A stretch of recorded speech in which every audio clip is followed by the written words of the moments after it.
আসসালামু আলাইকুম viewers, welcome to my channel রিনার হাতের রান্না। আশা করছি আপনারা সবাই ভালো আছেন।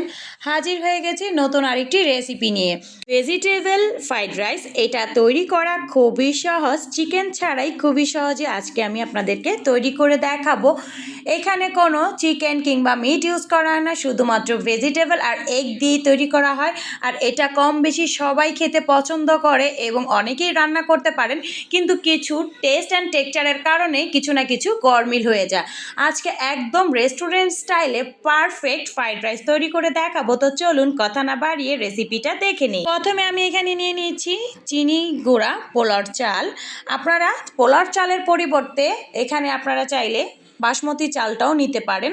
তো এখন চালটাকে আমি ভালোভাবে পরিষ্কার করে ধুয়ে নিব। 3 থেকে 4 বার চালটাকে ভালো করে ধুয়ে নিতে হবে। চুলায় আগে থেকেই আমি পানি বসিয়ে রেখেছিলাম, তারপর পানিটা গরম হয়ে এসেছে। এখন এখানে দিয়ে দিচ্ছি 2 টেবিল চামচের মতো সয়াবিন তেল, তারপর দিয়ে দিচ্ছি 1 টেবিল চামচের মতো লবণ, আগে থেকে ধুয়ে রাখা সেই পোলাও চালটাও দিয়ে দিলাম। পানিটা ভালোভাবে ফুটানোর পরেই কিন্তু বলক আসার পরেই চালটা দিতে হবে।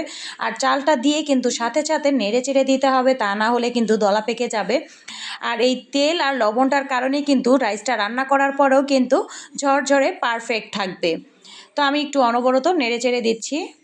আর এই পর্যায়ে চুলার আঁচটা থাকবে হাইতে করে আমি রান্নাটা করব। তো আমার চালটা 90%-এর মতো রান্না করা হয়ে গেছে। তো এই রাইসটা বোঝার জন্য যখন দেখবেন টিপ দিলে উপরে গলে যাচ্ছে আর ভিতরে একটু শ্বাসের মতো আছে, তখনই বুঝবেন যে এটা সিদ্ধ হয়ে গেছে। এই পর্যায়ে এটাকে ছাঁকনি দিয়ে ছেঁকে আমি পানিটা ঝরিয়ে নিচ্ছি। একটা ছিদ্রযুক্ত ছাঁকনিতে নিতে হবে। তারপরে এভাবে করে পানিটা ছেঁকে আমি ট্রের মধ্যে সুন্দরভাবে ছড়িয়ে দিয়েছি। ফ্যান ছেড়ে এটাকে প্রায় 30 থেকে 40 মিনিটের মতো এভাবেই রেখে দেব। এর মধ্যে চালটা একদম ঝরঝরে হয়ে যাবে। তো আমি এখানে সবজি নিয়েছি, গাজর নিয়েছি 1 কাপ, আমি গাজরগুলো একদম চিকন চিকন করে কেটেছি। তারপর বাঁধাকপি নিয়েছি 1 কাপ, বাঁধাকপিটা আমি চিকন করে কেটেছি। পেঁয়াজ পাতা নিয়েছি 1/2 কাপ, আর ফুলকপি নিয়েছি 1/2 কাপ, মটর নিয়েছি 1/4 কাপ, ক্যাপসিকাম নিয়েছি 1/2 কাপ, কাঁচামরিচ নিয়েছি 10-12টির মতো চিকন করে কেটে নিয়েছি। তো চুলায় আমি আরেকটি হাঁড়ি বসিয়ে দিলাম। তারপরে এখানে আমি দিয়ে দিয়েছি 1 টেবিল চামচের মতো সয়াবিন তেল। তারপরে এখানে আমি 4টা ডিম নিয়েছি, কারণ আমি এখানে 2 কাপ চাল দিয়ে রান্নাটা করব। আপনারা 1 কাপ করলে 2টা ডিম দিবেন। তারপর দিয়ে দিচ্ছি স্বাদ মতো লবণ দিয়ে একটু কুসুমগুলোকে ভেঙে দিচ্ছি। তারপর ডিমটা যখন সুন্দরভাবে হয়ে যাবে, তারপর আমি ডিমগুলোকে ঝুরা ঝুরা করে নিব। তো আমি ডিমগুলোকে ঝুরা ঝুরা করে নিয়েছি। এখন এটাকে প্লেটে তুলে নিব। তারপর আবারও চুলায় হাঁড়িটা বসিয়ে দিয়েছি। তারপর এখানে আমি দিয়ে দিব 3 টেবিল চামচের মতো ঘি। রেস্টুরেন্টগুলোতে কিন্তু বাটার দেয়, তো আমার কাছে বাটার ছিল না, তাই আমি ঘি দিয়েছি। কিন্তু তেল দিলে আপনারা সেই রেস্টুরেন্ট স্টাইলে সেই ফ্লেভারটা পাবেন না। তো সেক্ষেত্রে বাটার বা ঘি দিতে হবে। তো তারপর এখানে আমি দিয়ে দিই 1 চামচের মতো রসুন কুচি। রসুনটা বেশি ভাজার দরকার নেই, হালকা একটু ভেজে নেবেন, ব্রাউন কালার করা কিন্তু যাবে না। তারপরে এটা ভাজার পরে এখানে কিন্তু আমি দিয়ে দিব যেসব সবজিগুলো সিদ্ধ হতে একটু সময় লাগে, সেসব সবজি আগে ভেজে নিব। তো প্রথমে দিয়ে দিচ্ছি গাজর কুচি দিয়ে একটু নেড়ে চেড়ে দিচ্ছি। তারপর এখানে দিয়ে দিচ্ছি ফুলকপি কুচি, তারপরে ফুলকপির পরে দিয়ে দিচ্ছি মটরশুঁটি দিয়ে এটাকে ভালোভাবে নেড়ে চেড়ে একটু ভেজে নেব। এটা কিন্তু ব্রাউন কালার করা যাবে না। আর 1 থেকে 1.5 মিনিটের মতো সময় নিয়ে সবজিগুলোকে ভেজে নিতে হবে। তো আমার এটা 1 থেকে 1.5 মিনিটের মতো ভাজা হয়ে গেছে। এখন এখানে আমি দিয়ে দিচ্ছি ক্যাপসিকাম আর পেঁয়াজ দিয়ে এটাকে আবারও একটু 1 থেকে 1.5 মিনিটের মতো ভেজে নিব। আর এই ফ্রাইড রাইসের সবজিগুলো একটু কিন্তু কাঁচাই থাকে, কচকচ শব্দ করে। তারপরে এগুলোকেও 1 থেকে 1.5 মিনিট পর ভাজার পরে প্রতিবার সবজি দেওয়ার পরে 1 থেকে 1.5 মিনিট ভেজে নিতে হবে।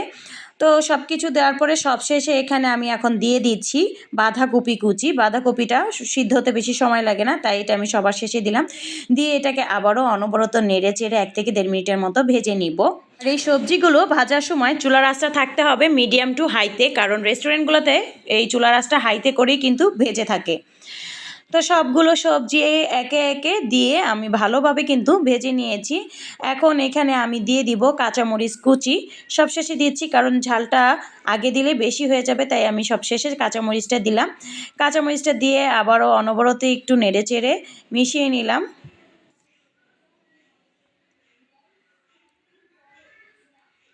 সবশেষে এখন এখানে আমি দিয়ে দিব আগে থেকে ভেজে রাখা সেই ডিমটা এখন সবজির সাথে ভালোভাবে মিশিয়ে নিচ্ছি। তো অনবরত নেড়ে চেড়ে ডিমগুলো সে সবজির সাথে ভালোভাবে মিশিয়ে নিচ্ছি। তো সব কিছুর সাথে ভালোভাবে নেড়েচেড়ে মিশিয়ে নিয়েছি। এখন এখানে আমি দিয়ে দেবো স্বাদ মতো লবণ। লবণের পরিমাণটা আমি বলছি না, আপনাদের টেস্ট অনুযায়ী বাড়িয়ে কমিয়ে দিতে পারেন। তারপর আবারও নেড়েচেড়ে দিচ্ছি। আর সবজিগুলো দেখেই বুঝতে পারছেন যে সবজি কিন্তু একদমই সিদ্ধ হয়ে যায়নি, হালকা কাঁচা আছে। আর এরকম কাঁচা থাকলেই কিন্তু খেতে ভালো লাগে। তো এই যে আমি রাইসগুলো দিয়ে দিলাম। রাইসটা আমি প্রায় 40 মিনিটের বেশি রেখেছিলাম ফ্যানের নিচে, এতে করে রাইসটা একদম শুকিয়ে গেছে এবং ঝরঝরে আছে। তো আমি অনবরত নেড়েচেড়ে মিশিয়ে নিচ্ছি। আপনারা চাইলে রাইসটা আগের দিন রাতেও করে রাখতে পারেন, করে তারপর ফ্রিজে রেখে দিতে পারেন। তো ভালোভাবে রাইসের সাথে সবজিগুলোকে মিশিয়ে নিচ্ছি। তারপর এখানে আমি দিয়ে দিয়েছি সাদা গোলমরিচের গুঁড়া। আমি এখানে সাদা গোলমরিচের গুঁড়াটা দিয়েছি হাফ চামচের থেকে একটু বেশি, যদি কালোটা দেন তাহলে হাফ চামচই দিবেন। তারপর এখানে সয়া সস দিয়ে দিলাম 1 টেবিল চামচের মতো। তারপর দিয়ে দিচ্ছি চিনি, আমি এখানে 3 চা চামচ চিনি দিয়েছি। আপনারা যদি 1 কাপের চাল দিয়ে করেন তাহলে 1 টেবিল চামচ চিনি দিলেই হবে। আর সয়া সসটা এখানে ডার্ক সয়া সস, তাই আমি এখানে 1 টেবিল চামচ দিয়েছি। যদি লাইট সয়া সস হয় তাহলে আপনারা একটু কমিয়ে দিবেন। তো ভালোভাবে নেড়েচেড়ে মিশিয়ে নিয়েছি। আর চিনিটা দেওয়ার কারণে কিন্তু ফ্রাইড রাইসের টেস্টটা অনেক বেড়ে যায়। রেস্টুরেন্টগুলোতে কিন্তু চিনি দেয়। তো আমি এটাকে সব কিছু নেড়েচেড়ে মিশিয়ে নেওয়ার পর প্রায় 1 থেকে 2 মিনিট আবারও ভেজে নিয়েছি। সবশেষে এখানে আমি দিয়ে দিচ্ছি পেঁয়াজ পাতা। পেঁয়াজ পাতাটা কিন্তু রেস্টুরেন্টগুলোতে দিয়ে থাকে, আর এটা সব শেষে দিতে হবে। দিয়ে এটাকে আবারও অনবরত নেড়েচেড়ে নিচ্ছি। নিয়ে এটাকে আবারও 1 থেকে 2 মিনিটের মতো রান্না করে নিব। চুলার আঁচটা শুরু থেকে শেষ পর্যন্ত মিডিয়াম হাইতেই ছিল। আর রসুন দেওয়ার সময় চুলার আঁচটা একদম মিডিয়াম টু লোতে ছিল। এগ ফ্রাইড রাইসটা রান্না করতে খুব বেশি সময় লাগে না, খুবই কম সময় রান্নাটা হয়ে যায়। আমার মোট 7 থেকে 8 মিনিটের মতো সময় লেগেছে, কারণ রাইসটা আগে থেকেই 90%-এর মতো সিদ্ধ করাই থাকে। আমার রান্নাটা কিন্তু একদম কমপ্লিট হয়ে গেছে। এখন চুলার আঁচটা বন্ধ করে রাইসটা আমি আপনাদের সাথে পরিবেশন করে দেখাচ্ছি। ঝটপট তৈরি হয়ে গেল ভীষণ মজার এগ ভেজিটেবল ফ্রাইড রাইস। এটা তৈরি করা খুবই সহজ, সেটা তো আপনারা দেখেছেন। এবং বাসার ছোট থেকে বড় সবাই খেতে ভীষণ পছন্দ করবে।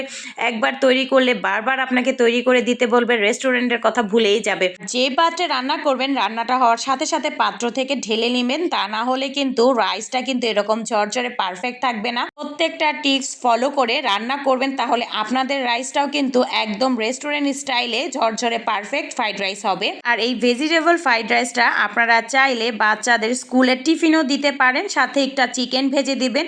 আর এটা কিন্তু এমনিতে খেতেও কিন্তু বেশ ভালো লাগে, সবজি কিংবা চিলি চিকেন এর সাথেও আপনারা এই রাইসটা খেতে পারেন। খেতে কিন্তু বেশ ভালোই লাগে, আর আমার কাছে তো অনেক ভালো লাগে এই রাইস।